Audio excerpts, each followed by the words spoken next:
வரும் 2050ஆம் ஆண்டில் உலகில் அதிக முதியோர் உள்ள நாடாக இந்தியா இருக்கும்.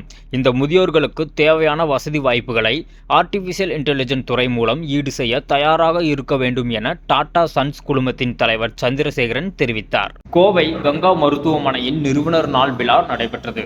நிகழ்விற்கு டாடா சன் குழுமத்தின் தலைவர் என் சந்திரசேகரன் சிறப்பு விருந்தினராக பங்கேற்பு.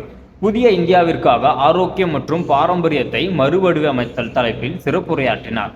நிகழ்ச்சியில் நிறுவன நாள் குறித்து நினைவு பதக்கத்தை கங்கா மருத்துவமனையின் இயக்குனர் டாடா குழும தலைவர் சந்திரசேகரன் வழங்கி கௌரவித்தார். நிகழ்ச்சியில் டாடா சன்ஸ் நிறுவனத்தின் தலைவர் என் சந்திரசேகரன் பங்கேற்று பேசுகையில், நாட்டில் ஆர்டிபிஷியல் இன்டெலிஜென்ஸ் துறை வேகமாக வளர்ச்சி பெற்று வருகிறது.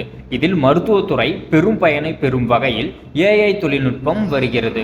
வரும் 2050ஆம் ஆண்டில் உலகில் அதிக முதியோர் உள்ள நாடாக இந்தியா இருக்கும். இந்த முதியோர்களுக்கு தேவையான வசதி வாய்ப்புகளை ஆர்டிபிஷியல் இன்டெலிஜென்ஸ் துறை மூலம் ஈடு செய்ய தயாராக இருக்க வேண்டும். நாட்டில் தற்போது பெரும் சவாலாக உள்ள புற்றுநோய் மற்றும் சக்கர நோயாக இருக்கிறது. இவற்றுக்கு தீவிரமாக மருந்து கண்டுபிடிக்கும் சூழல் விரைவில் உருவாகும்.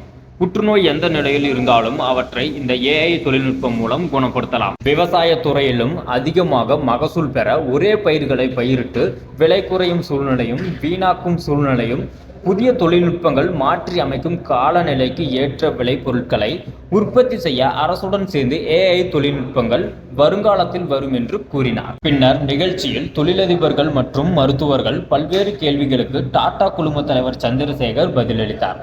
மேலும் தொழில்களை எவ்வாறு முன்னேற்றம் செய்வது குறித்தும் சிறந்து விளங்குவது குறித்தும் தொழிலதிபர்களுக்கு எடுத்துரைத்தார்.